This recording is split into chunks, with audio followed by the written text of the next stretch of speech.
What's up, everyone? Welcome to Program Your Mom. Today we're going to be doing a GM flip key programming procedure.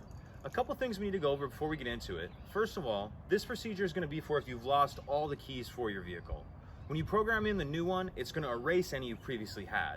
If you just need to add a key without erasing any of your old ones, it's a different procedure, but we've actually done that video before, and I'll put a link to that in the description box of this video. First link in the description box below.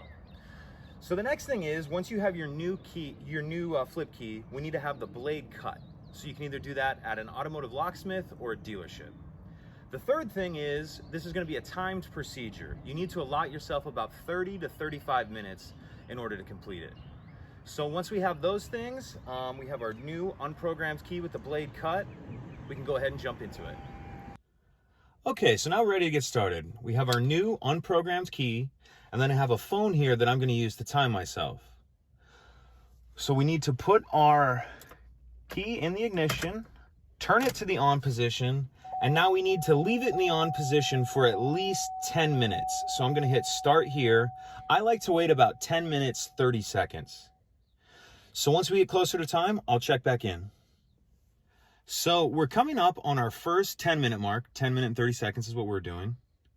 So as you can see here, we hit our 10 minutes, 30 seconds. So now we're going to take the ignition and turn it to off, turn it back to on, and we're going to reset our timer. We're going to do the same thing.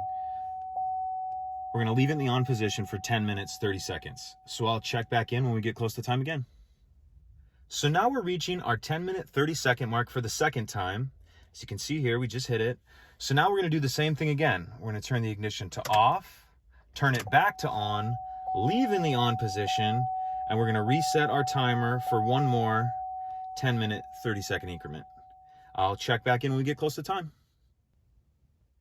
So now we're coming up on our 10-minute, 30-second mark for the third and final time. We just hit it here. So now what we want to do is take our ignition and turn it to off, turn it back to on, and now we can turn it off and remove it. So now this should be programmed. Let's go ahead and test to start. Now you might have noticed there, I've noticed on a lot of GM vehicles, when you very first program in a new key, the first time you start it after you program it, you have to leave it cranked forward for an extra couple of seconds. So that's about it. If you have any questions, please let me know. If you could take a second to like and subscribe, it helps us out and I'd appreciate it.